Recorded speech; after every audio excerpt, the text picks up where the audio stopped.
Good morning, good afternoon, everyone. Thank you so much for joining us today for the GDN Conversation Series.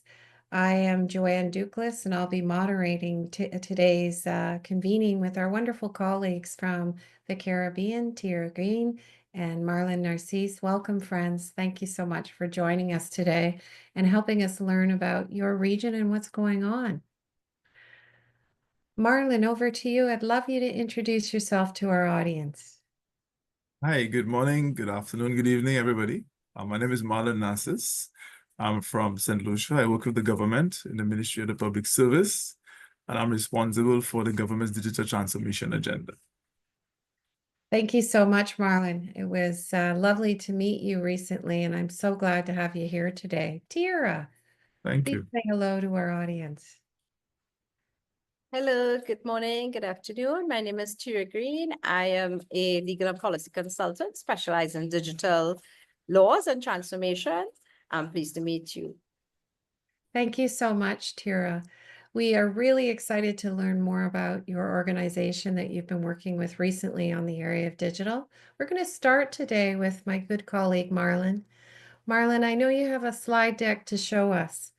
And so please feel free to share your screen.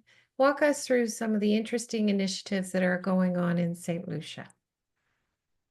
Thank you, Joanne. Just give me a few seconds. Let me Not a problem. get up. We'll let you know when you can see your screen.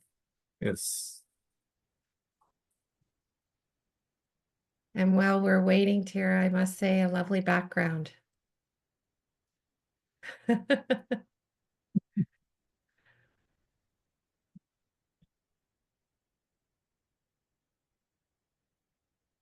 Thank you, Marlon. Once you get it live, over to you. Okay. So can you see my screen now? We can. Thank you. Okay, good morning, everybody. Good afternoon, good evening. Again, thank you very much, Joanne, for this opportunity to share what we're doing in St. Lucia and probably even in the wider Caribbean in the area of digital transformation.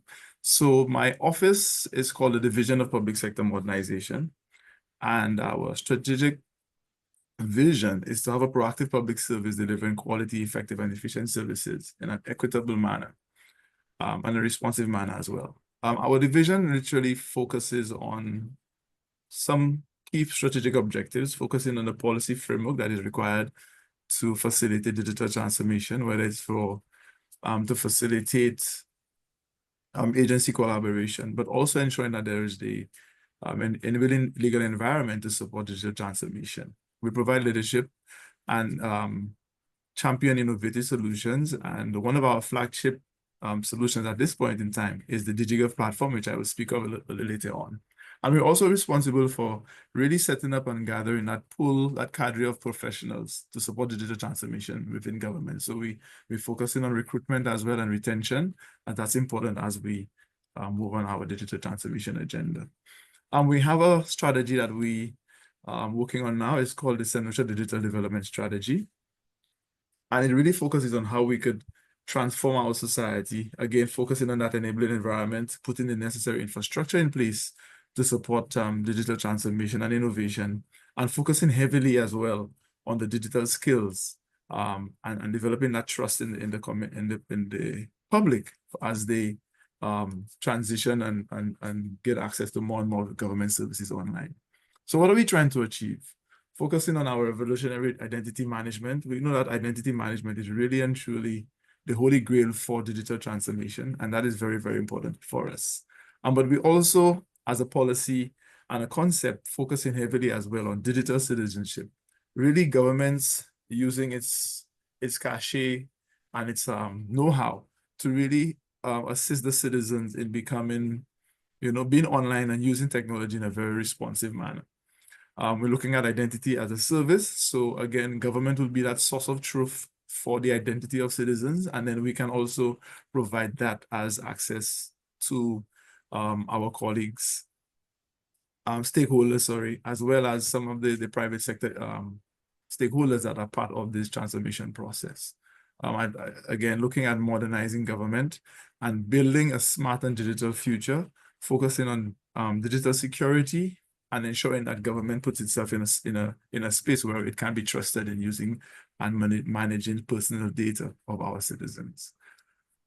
So we have some key projects I just wanted to highlight. So DigiGov, as I said, is our catalyst project. I'm focusing on putting 130 services online. We now have about 48 services online, including support for law enforcement. The Caribbean digital transformation, again, in addressing infrastructural gaps, focusing on enhancing and improving on our regulatory environment to support digital transformation. We have had a heavy focus initially on our government-wide area network, ensuring that we have that level of underlying infrastructure connecting every government business, every hospital, school, community center for using high-speed fiber optic connectivity. And we've established a 311 contact center, which initially started off just assisting persons in calling to get basic government information, especially for those persons interacting with the Treasury. But now that we have the online platform, the agents, they actually support persons calling and trying to get information on accessing government services and even getting status updates on the applications. We have a vigorous process now for digitization. We actually just signed off a contract with Google AI to support, the quick onboarding a lot of the physical and manual processes and data that exists within the different government agencies. And on top of the G1, we have something called the GINet, which is, again, government's response to trying to get more of its people access to the internet. It's an illusion in the region, to a certain extent, broadband connectivity is still a bit expensive. And so the government is now trying to bridge that gap in providing, real-time connectivity, meaningful connectivity for its citizens. So what is DigiGov? DigiGov is a one-stop shop for government public services where online transactions can be conducted with government in an inclusive, equitable, and responsive manner. We have our plan is to have 130 services online by the end of this fiscal year. And again, it focuses heavily on identity management, which is again seen as the real foundation that we have to set for us to be able to really move with government services. So I spoke earlier about digital citizenship. And Karen Mosberger defines digital citizenship as those who use the internet regularly and effectively.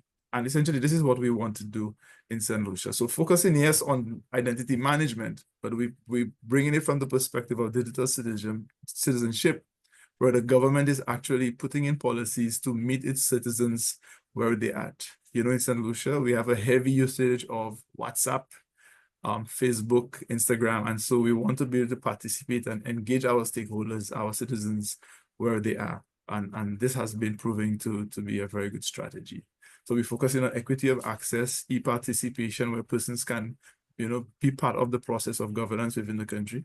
And also the concept of data only once, where we could do a lot of reuse of our information. So again, ease on reduce on the ease of doing business, reduction in that, but also ensuring that, our citizens can trust that they can share their data with the government. And that, again, brings that baseline and that foundation for digital identity management. So what is the National Authentication Framework?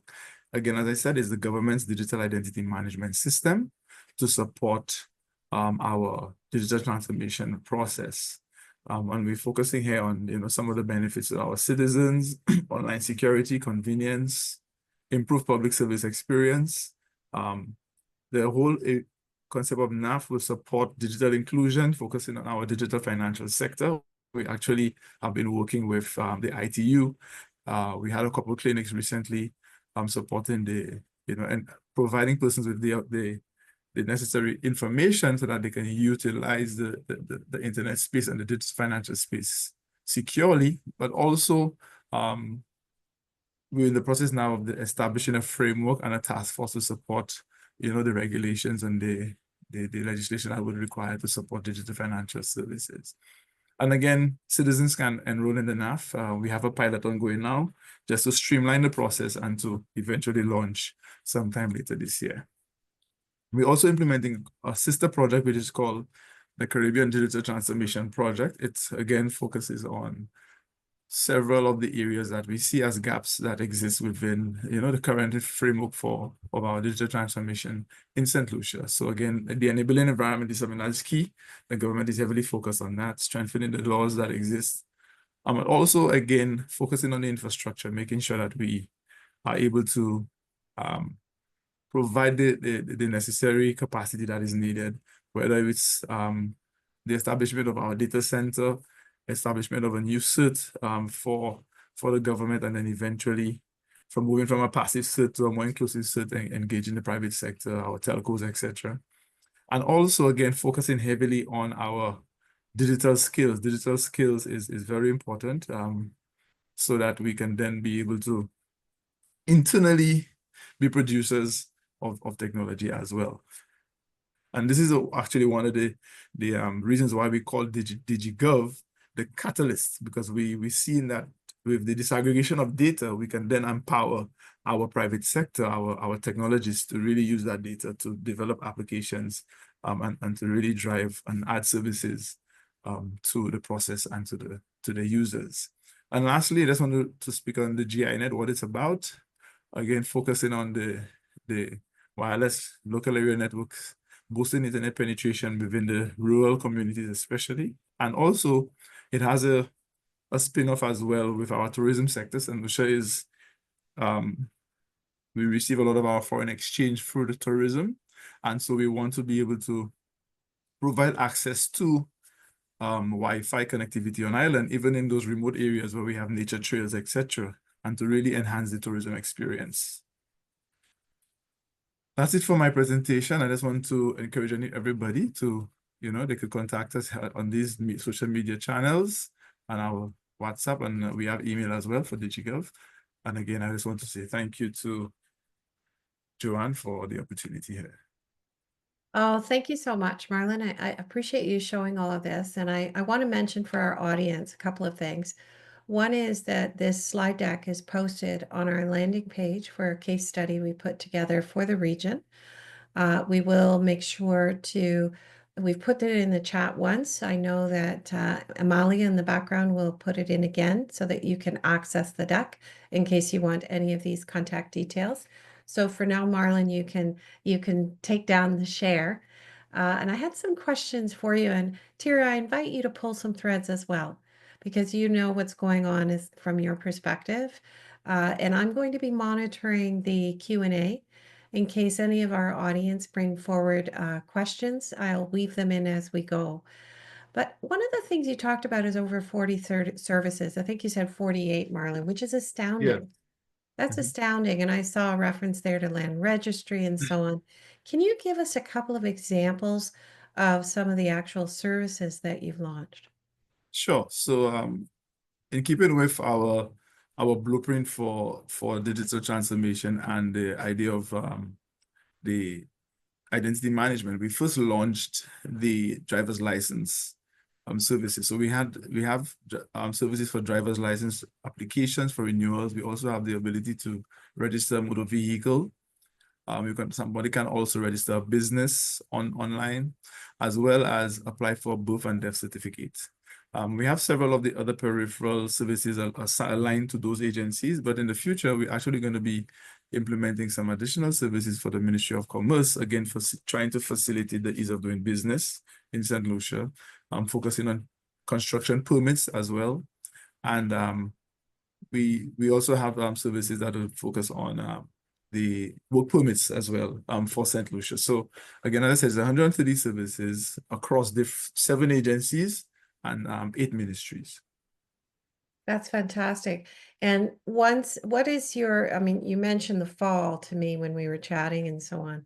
That's ambitious for that many services to just keep rolling them out. What's the secret?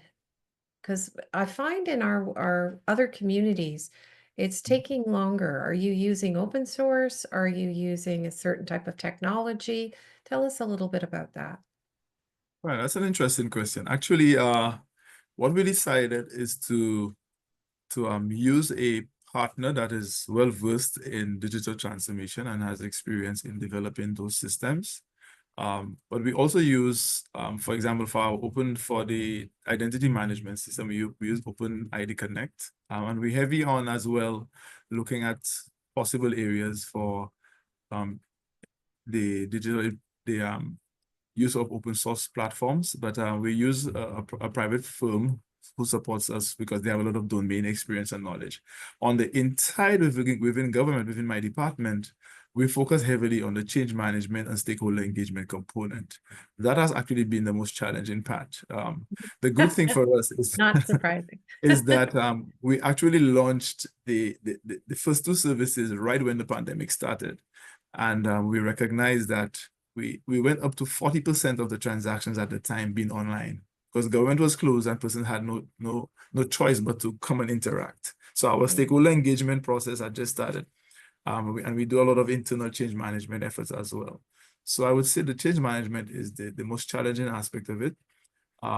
We've suffered the challenge as well of, there have been a change of government, and so the project slowed down, just trying to, educate the new persons coming in on the validity and the importance of the project, which they immediately grasp onto.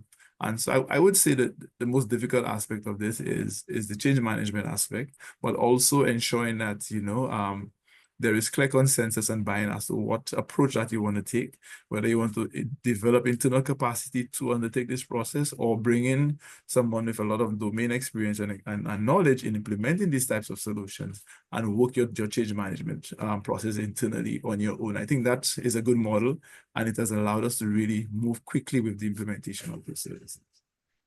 And have you found that, you talk about sort of socializing the concepts with the new government leaders. You talk about working with your communities in crisis, has an amazing inspiration. Pandemic being what it is, we had the same situation when we were building, excuse me, the network in Canada. What have you found on the citizen side from an adoption point of view? Because that's an area that is tough in many communities, and not sort of to put you on the spot. I'm sure it's continues to be a challenge, but what have you noticed there with adoption in your region? Right. So with adoption, I think the biggest concern was trust. Trust. Yes, and this is why we've taken up the concept or the philosophy of digital citizenship, because we think that is one way of breaking down that barrier. The other thing as well, it's so funny that, when we conduct manual processes, the citizen, on the average individual, it's easy for them to say, okay, let me just make a photocopy of my ID and give it to somebody to complete a transaction, whether it's to purchase a vehicle or to change their tax code, etc. And when we came online, everyone is like, hey, but what about my personal data? What about my personal data? So what we've done within that process is to ensure that we showed the public that the legislation is in place. It's not all of our legislation is there. So for example, we have a partial commencement of our data protection. We have a partial commencement of our E-Transactions Act and the full enforcement of our Electronic Crimes Act. And Tira was the one who assisted us with all of these as well. But the thing about it is that by showing the public that there are protections for them, it eases their concern. And as well within the system, so for example, one of the things that we're moving to now is the establishment of a government wallet. And this would essentially allow the citizen to have clear visibility of their data and how it's used. So I think these components, they are very, very important in alleviating fears. The other challenge that we have in St. Lucia is that we have a high number of unbanked citizens. And so, the implementation of a wallet, for example, will not be as standardized as how you do it, in the more developed world. So we actually want to focus give the capabilities or the ability for someone to be able to have a wallet. They can take cash, convert that cash from their physical wallet into electronic money so that they can then transact online. And we've also provided persons the opportunity of DigiGov, where they could apply for the service online, but pay at the counter, because we still have a heavy culture on persons preferring to walk into a government office. And so it's a slow walk, a slow burn to get persons changing that mindset. And I can speak about the mindset as well, because we've actually been having several stakeholder consultations, specifically on changing mindsets for digital transformation and innovation. We've been getting assistance in that regard from the UN DESA and the ECLAC, which is another UN satellite agency. The word unbanked is a new one, but just for the benefits of their audience, not using the banks is, I think, what you're talking about here. They're Yes, used to yes, cash. It's a cash-based society. This yes. is actually a nice segue to you, Tira, because of the work you've been doing more with the OEC. And I'm really interested to probing that. And we're going to circle back to Marlon as well as yourself once you get a chance to sort of explain a little bit what it is and the work you've been doing. And feel free to share your slide deck. Okay, thank you so much.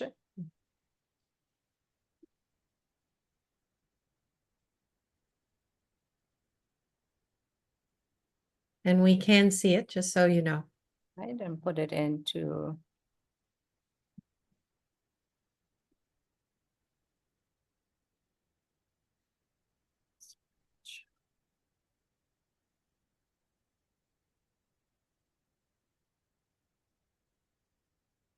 I'm just putting it into, okay. Perfect. Thank you. Yeah. So basically, even though I'm a legal and policy specialist, of course, it's much wider than the law. I'm basically working, and I've worked with Marlon extensively for quite a number of years, but I work in the entire region and further afield in digital transformation, attempting to integrate digital technologies into all areas of business and society, and of course, fundamentally changing how organizations operate and deliver the value to customers and citizens. Why does it matter in small developing states? Because the small economies and isolated market presents unique challenges. So as we know, in a lot of countries, I can even speak like especially say Belize, where I've worked, you have a lot of vast land and isolated communities. There are places where people would actually have to travel 3 or more hours to the city to be able to access government services. And a lot of these people who are living in these isolated communities are not people with high income as well. So it takes a lot of money, you know, it's a big chunk of their income to try and travel just to transact these things. Similarly, in larger countries like Jamaica or Trinidad and Tobago, you do have people living in rural communities where it is a challenge, again, 3 or more hours in order to go and transact these things with the government, especially, or even with other businesses. And then on top of that, as we know, sometimes when they go to a government office, they're then told, oh, come back, you need to bring this or that. So it's a heavy burden. It is a very heavy burden on a lot of our citizens. Of course, all the digital transformation helps with economic diversification. A lot of the small countries are dependent mainly on fishing and tourism. Countries such as Jamaica, Belize are very agriculture oriented as well as tourism, and countries such as Trinidad and Tobago, where I'm from, is very dependent on the oil and gas sector and some manufacturing. So the use of digital technologies will allow things like digital trade, would allow things like the sale of not just goods online, but also persons can be able to sell their services. New skills will come in. Right now, for instance, in Trinidad and Tobago, there's a project for a developers hubs. So you actually have 200 young people being taught how to develop apps. And they actually even have a program. So say one particular government agency needs an app for something. So they put it out to the developers hub. So then maybe 5 or 10 young persons then will work on that. And they are actually paid when one of those apps are going to be implemented in an agency. So it's a very good way to build the skills, as well as to, of course, facilitate the government agencies putting things online. And coming back to what Marlon had said in St. Lucia, and maybe for some of the islands, to get the people into the technology and to doing these things online may be a challenge there. Whereas in Trinidad and Tobago, I guess maybe because of the level of economic development and the higher digital literacy, you actually have the opposite there, where people are complaining nonstop that they have to actually go physically to government offices. And this also includes things like companies registration, because they, unlike some islands such as Anguilla, where everything is completely online, it's not fully online in Trinidad and Tobago, and the lawyers and the corporate registry persons are complaining of virtually every day and want to know why can't they have a properly functional all online system. So it differs in terms of the challenges we have in different countries. Of course, I spoke about expanded trade and connectivity, and this is not just at an international level. I'm also speaking about, excuse me, at a regional level. Mhm. This will facilitate the islands and different countries in the region being able to trade with each other, and doing so digitally. Belize was the first country in the Caribbean to implement the UNCITRAL model on electronic transfer records, with several countries, Singapore and Dubai, were among the first to do that. And this law allows for the entire process of shipping and trade to be electronic. So even things like bills of lading can be electronic, and the use of smart contracts in the shipping process. Right?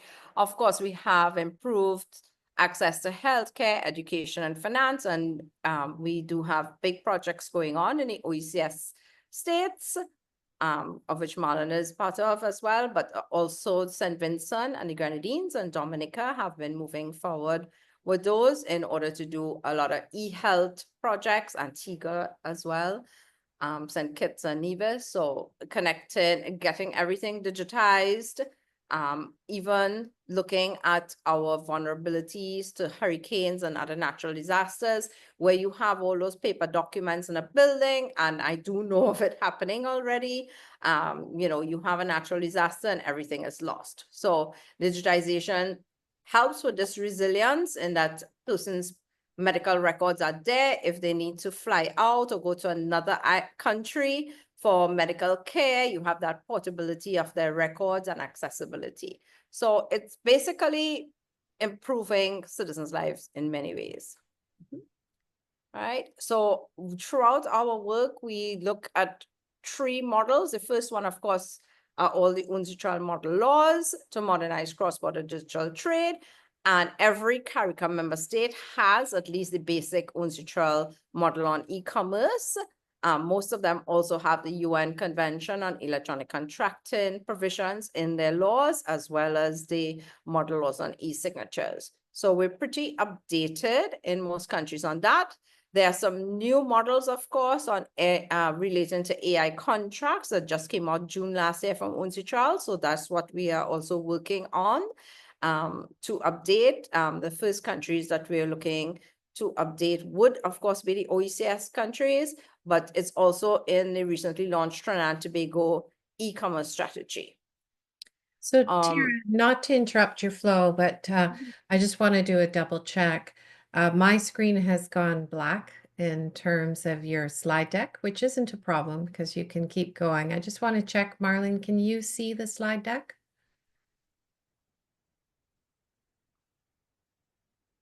I'm seeing it. Yeah, you would see it. The chat, can anyone let us know if they can see it? Kathleen can see the slides from the attendees, so we're good to go. It must be Okay. just a fade out.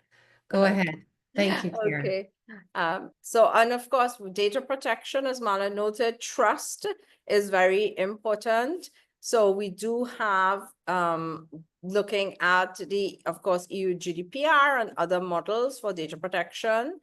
And of course, AI is the big topic. Everyone is looking at what is happening in AI regulation. So we're very much aware of what's happening internationally and seeing what we need to adopt and how we can adapt them to our unique situation and challenges. So some of the regional initiatives that have been carried out include the OECS regional initiatives. I'll start with that because, of course, Marlon and I work here like basically full time. So it's the Caribbean Digital Transformation Project, or CARTIP, and that is one of the largest projects that aims to basically modernize and the entire government system and put everything online once and for all. Of course, we have ECTEL, Eastern Caribbean Telecommunications Authority, which is the regional regulator for telecommunications, and they are actually currently undergoing a review of the telecommunications laws and regulations in order to again upgrade and update. The central bank, the Eastern Caribbean Central Bank, has the Eastern Caribbean digital currency, EC dollar, which actually brings quite a lot of benefits to the region, having one currency. And a lot of people might not know that when the EU was actually working on the common currency of the euro, this was one of the case studies. They actually looked at how the Eastern Caribbean digital currency worked. Right. We have other initiatives I'll go through quickly because of time. Smart Caribbean Initiative, other projects dealing with infrastructure, OECS Cybersecurity Strategy and Action Plan.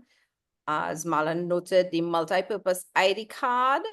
So right now, the unique identifier is one of the current projects under the OECS Commission, working on both the systems and the policies and laws for having that digital ID that will also be interoperable within the region. And strengthening of the civil registration and vital statistics systems, which is very key to having that ID. Right.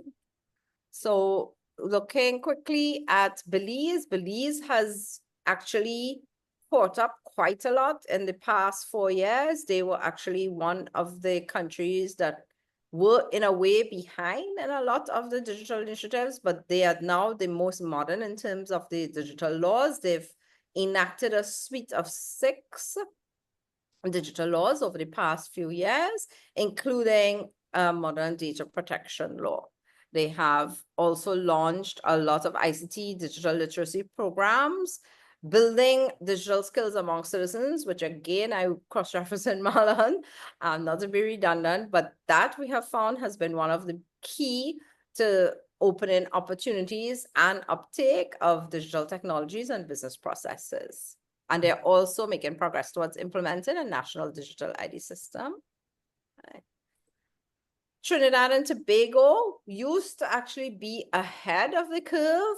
Yet many years ago, at least about 10 years ago, they were, well, coming on to 15 to 20 years ago, they were actually the first Caribbean CARICOM English-speaking country, CARICOM member state, to start embracing e-government. They have iGovTT, which is still in existence.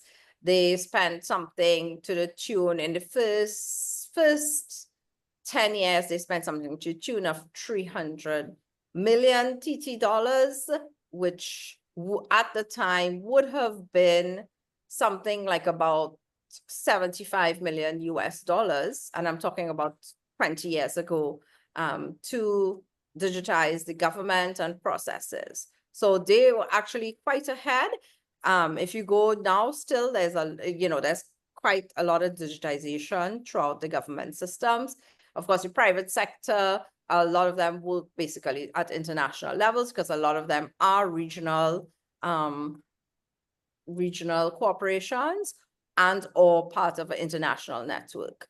So they are pretty much ahead in terms of the uptake of a lot of technologies. Then there was a lack for some time point, but now with a new Ministry of Digital Transformation, Trinidad and Tobago is trying to catch back up with things like, as I noted, the developers hubs, training persons in how to do cloud services, how to do various sorts of apps and programs. So they're hoping to catch up. They also established the TTIFC, which is the Trinidad and Tobago International Financial Center. So that also deals with a lot of e-payment services and just basically rolling out e-payments throughout the government. But it's not as fast as it could have been because, ironically, it is a larger country. So sometimes more resources and more persons available, resources in terms of both money and persons, can be a blessing, but sometimes it's difficult because there's also more bureaucracy, and also there are more voices in there. So sometimes when you get a voice of resistance, then it slows down the entire chain. So the best practices we've been trying to infuse include government leadership and institutional support. That has been, as Marlon would also tell you, a challenge we've had over the past years, but it's changing now. And the part of the reason for that challenge is because a lot of the persons in those leadership positions were not persons who were digitally literate. You know, they're persons now who would have been older, and they did not grow up with the technology.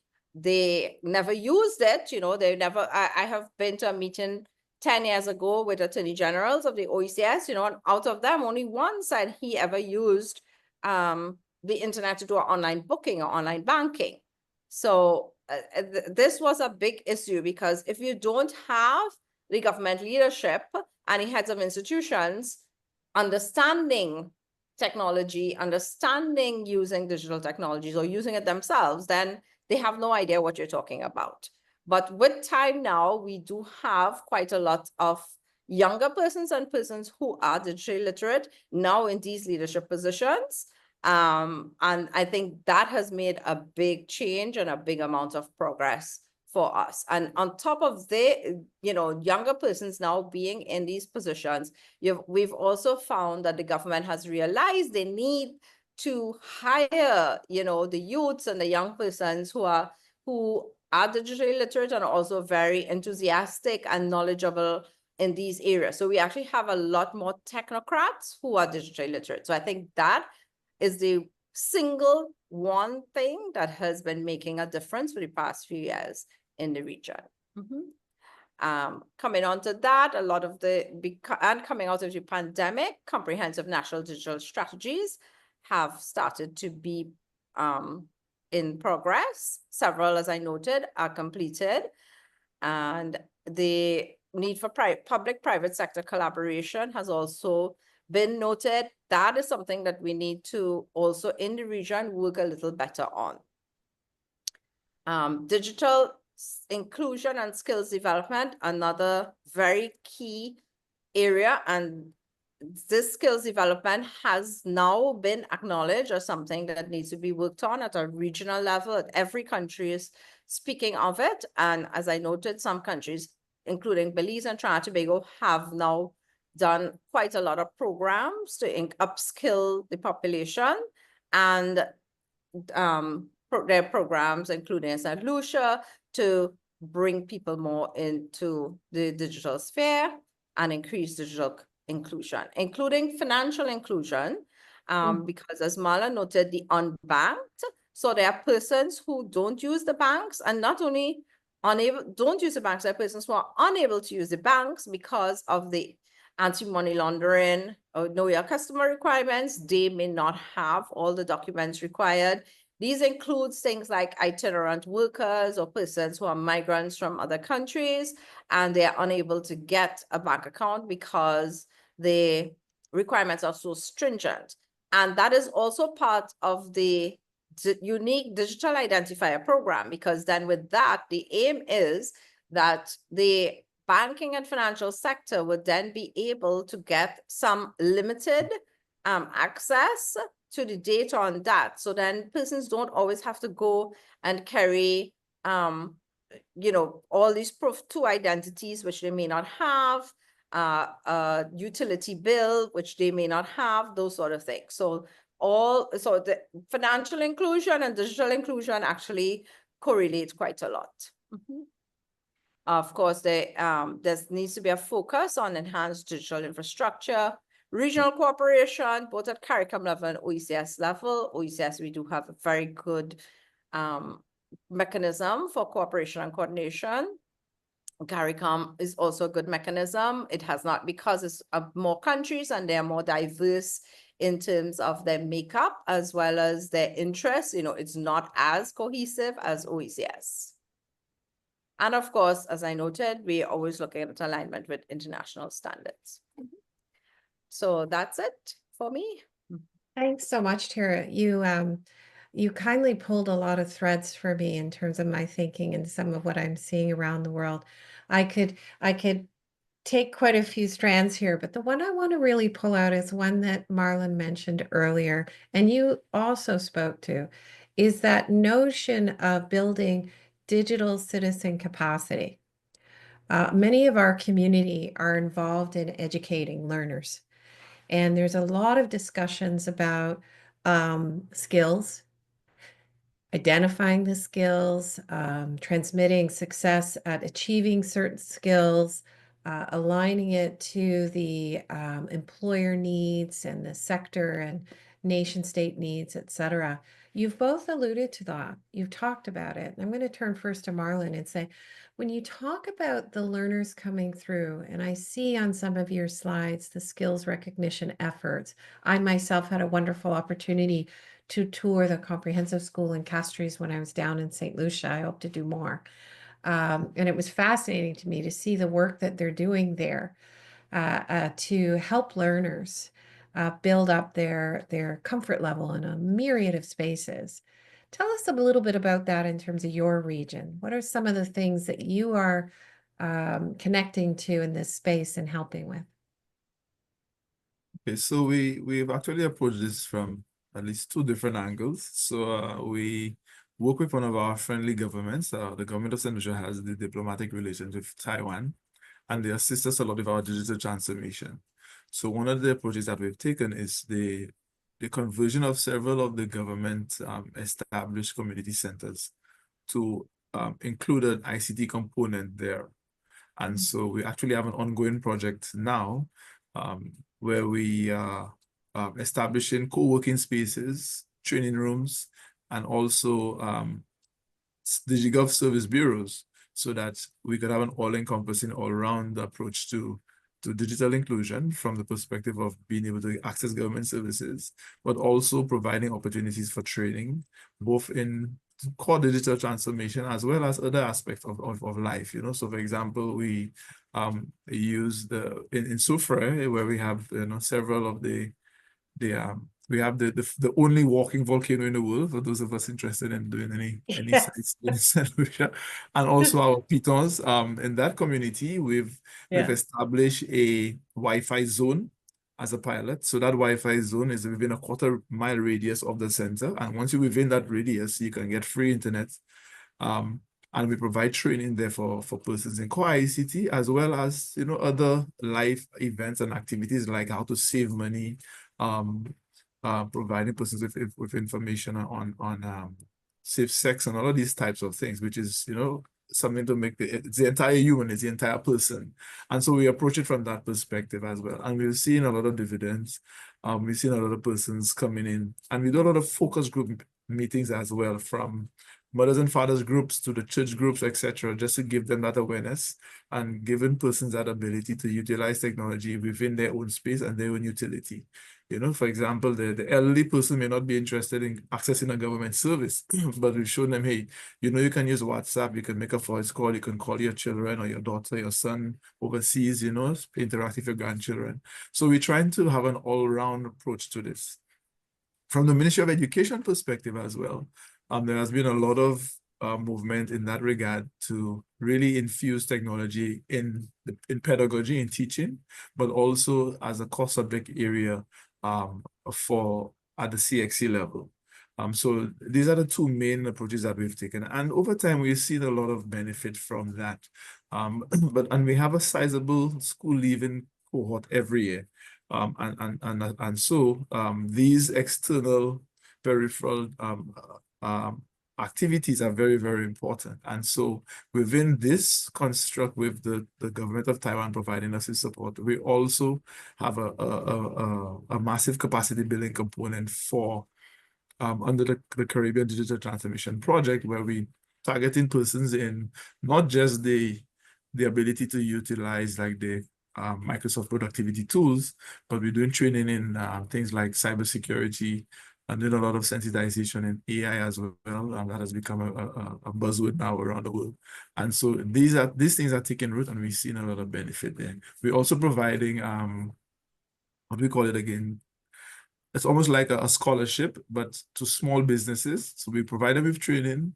We have those co-working spaces where we train persons, we take the high performers, we put them together in teams, and then we use them now to build an application, provide a solution to a government issue, whether it's building an application for registration or for our employee assistance program. So there are various little opportunities and things that we're doing on the ground to really try to boost the capacity of our people in digital transformation.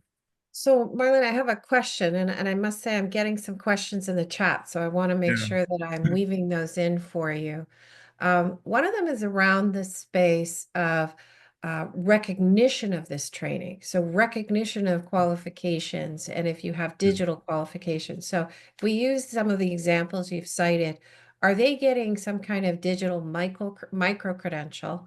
And my second follow-up question is there any work, or is this planned for, to partner with any of the local college, university, or high schools, or even at the CXC level, to help embed this type of training and work in the DNA so that it will help them not only if they stay in your region, but if they move elsewhere? Yes, that's a very interesting question. So from the project perspective, we've actually established MOUs with two of our tertiary institutions, Monroe College and the South Louis College. So we have that MOU specifically towards the digital transformation aspect of things.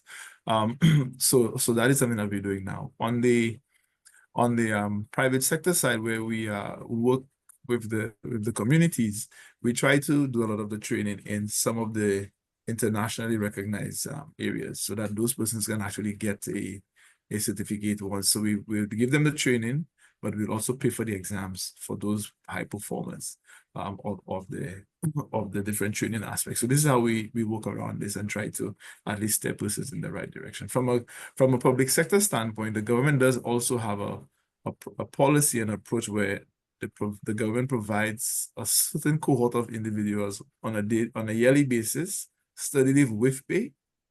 There's also a concept called economic cost, where you could remain at work and the government then reimburses you the cost of your tuition or whatever courses that you take. So we try to do it from that perspective. On the credential side, it's interesting that you asked that question. I was in Jamaica 2 weeks ago, and the government of Trinidad is actually implementing a system where the validation and providing some sort of a system where certificates can be verified and validated on that online platform. So they're currently actually piloting that with UWI, the University of the West Indies campus in Trinidad. So that is something that the plan is to expand that to the various islands. So that would be a very interesting and very good approach to allow persons to be able to to validate their credentials, validate their certification anywhere they go in the world for that system. Yeah, we have upcoming Mexican focused webinar. And one of the things we were looking into is a similar system in that region that the government has created. And we're testing it out because one of our people, Amalia, actually is educated from Mexico. So I applaud the good work that's happening to sort of spread this out and to make this more broadly usable. This was some of the questions. I just want to double check the questions that I've been sent. One of them was, what steps are being taken to improve international recognition of these qualifications? I think your point about having the government support as well as partnering with the institutions such as UWI and Monroe College and so on to achieve this is pretty critical, because that's the sort of the recognition space. Yes. The other thing I want to add, which I think is also sometimes get lost, but is important for open recognition. When I was at the Canadian Comprehensive School in Castries, they also were running night programs that we would classify Oh, as yes. continuing education. In this Yes. instance, it was hospitality. But what we're trying to do with our broader community in the recognition space is to also pay attention to some of that. So not just the traditional CXC, CAPE, UE degrees, diplomas, etc., but also look at those other pieces to see, in keeping with the global convention, if there's some recognition possibilities. So I think the work you're doing in the digital space, and when you talk about paying attention to the whole person, it kind of weaves all together from a Yes. sustainability point of view. Do you agree with that? Yes, most definitely. In fact, it's interesting that you mentioned the night classes. It's continuous learning as a concept. We call it adult education, or it used to be called adult education before. Um, and the Ministry of Education actually has a specific department responsible for that continuing education. But one thing that you just reminded me of as well with regards to the recognition of certification is that the government has implemented a technical vocational certification, and it is in several really grassroots types of capabilities and capacities. So for example, I'm not too sure if you've heard of CMOS. Like there's a drink that we use, that we consume in St. Lucia. So it's actually grown in the sea. So the Okay. farmers would put up those sticks in the water, and then they grow the CMOS, and the CMOS would grow down from those sticks. And so you then harvest that, and then there's a process by which you can blend it and extract the juice from it. And that is then packaged and sold in the supermarkets. Persons like to drink it, whether it's plain like that or they put milk in it and stuff like that. And so at that grassroots level, the government has created certifications for individuals who are versed in that area. So there are specific manufacturing processes that they have to follow, and persons can actually get trained in those areas. That's just a good example of that level of technical vocational training. So there are technical vocational training certifications in filling fish, all different types of really on-the-ground types of activities. And again, these are ways people sustain themselves, around St. Lucia, whether it's for the mining of the CMOS, or persons do a lot of fishing. We have a large community of persons doing fishing. We actually sustainable with eggs. We don't need to import eggs in St. Lucia because we have a large. So those types of life events and activities, we actually have certification programs around them as well. That's quite helpful, and it's showing a real trend I'm seeing in many parts of the world. And this sort of casts an eye to Tira here. You mentioned a lot of trends in what you were talking about with the different regions. One of the questions from our community is, can you talk a little bit about some of the trends you're seeing in the digital learning ecosystem that are supporting learner mobility? And when you made that point of tying financial literacy to digital literacy, and when Marlon talked about just the mindsets, changing the mindsets, I think some of those threads were there. But anything in particular that you'd like to offer around digital learning ecosystems that are supporting learner mobility that you've noticed in your walk? Well, I think anything that they're learning, there are quite a lot of new programs, some of which Marlon spoke about, and Trinidad and Tobago Ministry of Digital Transformation has the Developers Hub. TTIFC has several incubators. You also have quite a lot of mentoring programs as well in Trinidad and Tobago, and the government plans to do some more. So I think anything that persons there are learning, and a lot of them are certified. So there are several programs that are actually international, carried on with international programs, and the persons are certified. So that makes them basically mobile. And they don't, today, as you know, you don't even have to be physically mobile. You can be anywhere. And that is part of what the Ministry of Digital Transformation say the Developers Hub and incubators also speak about, that these persons, they're also mentoring them how to sell their services overseas. So they're being trained in these applications and cloud services, but then they're also being trained and given access to how they can actually access the opportunities internationally in order to sell their services. Yeah, it's interesting. Somehow breaking down that divide, not breaking it down, but figuring out a way to bring together these kinds of learning experiences and credentialing moments, et cetera, with the sort of more traditional education pathways in a way that helps the learner be that whole person and be recognized as that whole person. So it's quite inspiring, the work that you're doing. Some of my audience is sharing that and is asking me to share that back to you. And when I was first met Marlon, I was immediately enthused and said, there's so much more richness here. Love to learn more. And I make my offer again, if there's other examples where we can support your efforts through the GDN network to share the story, shall we say. I would like to do that. Congratulations on the good work.